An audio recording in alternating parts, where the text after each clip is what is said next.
Dante's Divine Comedy, Inferno, Canto 12. The place where to descend the bank we came was alpine, and from what was there, moreover, of such a kind that every eye would shun it. Such as that ruin in which in the flank smote, on this side of the Trent, the Adige, either by earthquake or from failing stay, for from the mountain's top, from which it moved, unto the plain the cliff is shattered so. Some path 'twould give to him who was above, even such was the descent of that ravine, and on the border of the broken chasm, the infamy of Crete was stretched along, who was conceived in the fictitious cow. And when he us beheld, he bit himself, even as one whom anger racks within. My sage towards him shouted, Peradventure thou thinkest that here may be the Duke of Athens, who in the world above brought death to thee. Get thee gone, beast, for this one cometh not instructed by thy sister, but he comes in order to behold your punishments. As is that bull who breaks loose at the moment in which he has received the mortal blow, who cannot walk but staggers here and there. The Minotaur beheld I do the like, and he, the wary, cried, Run to the passage, while he is wroth. 'Tis well thou shouldst descend. Thus down we took our way, o'er that discharge of stones, which oftentimes did move themselves beneath my feet, from the unwonted burden. Thoughtful I went, and he said, Thou art thinking perhaps upon this ruin, which is guarded by that brute anger, which just now I quenched. Now will I have thee know, the other time I here descended to the nether hell, this precipice had not yet fallen down, but truly, if I well discern, a little before his coming, who the mighty spoil bore off from Dis, in the supernal circle. Upon all sides the deep and loathsome valley trembled so, that I thought the universe was thrilled by love, by which there are who think the world oft times converted into chaos. And at that moment this primeval crag, both here and elsewhere, made such overthrow. But fix thine eyes below, for draweth near the river of blood, within which boiling is whoe'er by violence doth injure others. O blind cupidity, O wrath insane, that spurs us onward so in our short life, and in the eternal, then so badly steeps us. I saw an ample moat bent like a bow, as one with all the plain encompasses, comfortable to what my guide had said. And between this and the embankment's foot, centaurs in file were running, armed with arrows, as in the world they used the chase to follow.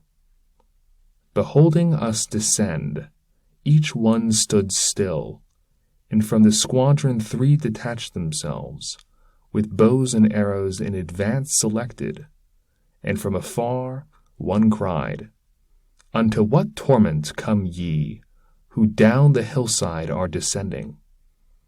Tell us from there, if not I draw the bow. My master said, Our answer we will make to Chiron, near you there, an evil hour, that will of thine was evermore so hasty.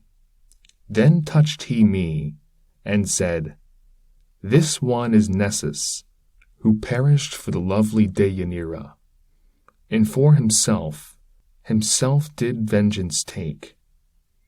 And he in the midst, who at his breast is gazing, is the great Chiron, who brought up Achilles. That other Pholus is, who was so wrathful.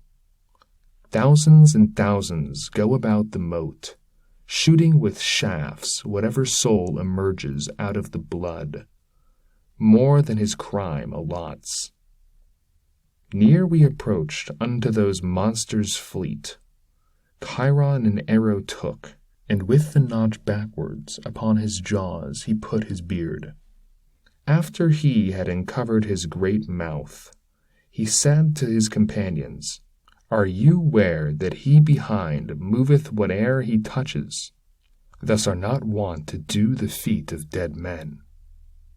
And my good guide, who now was at his breast, where the two natures are together joined, replied, Indeed he lives, and thus alone me it behooves to show him the dark valley.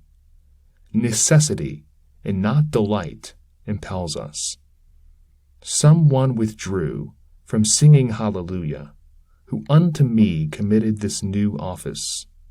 No thief is he, nor I a thievish spirit, but by that virtue through which I am moving my steps along this savage thoroughfare, give us one of thine, to be with us, and who may show us where to pass the ford, and who may carry this one on his back, for 'tis no spirit that can walk the air.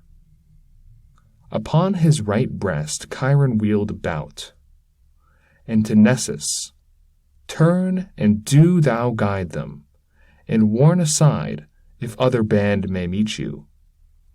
We with our faithful escort onward moved, along the brink of the vermilion boiling, wherein the boiled were uttering loud laments. People I saw within up to the eyebrows, and the great centaur said, Tyrants are these, who dealt in bloodshed and in pillaging. Here they lament their pitiless mischiefs. Here is Alexander, and the fierce Dionysus, who upon Sicily brought dolorous years.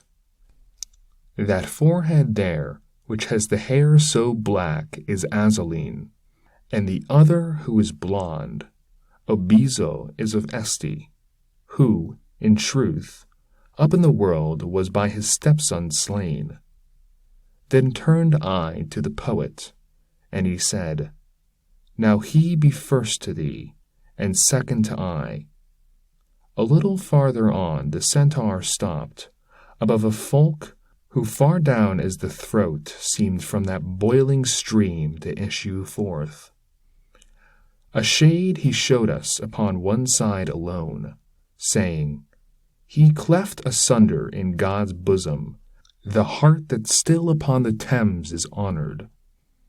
Then people saw I, who from out of the river lifted their heads, and also all the chest, and many among these I recognized, thus ever more and more grew shallower, that blood, so that the feet alone it covered. And there across the moat our passage was. Even as thou here upon this side beholdest the boiling stream, that eye diminishes, the centaur said.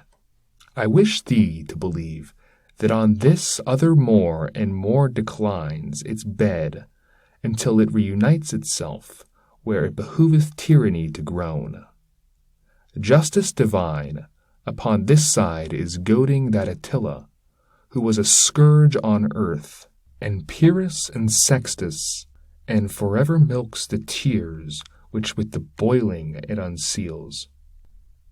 And Renier da Cornetto, and Renier Pazo, who made upon the highways so much war. Then back he turned, and passed again the ford.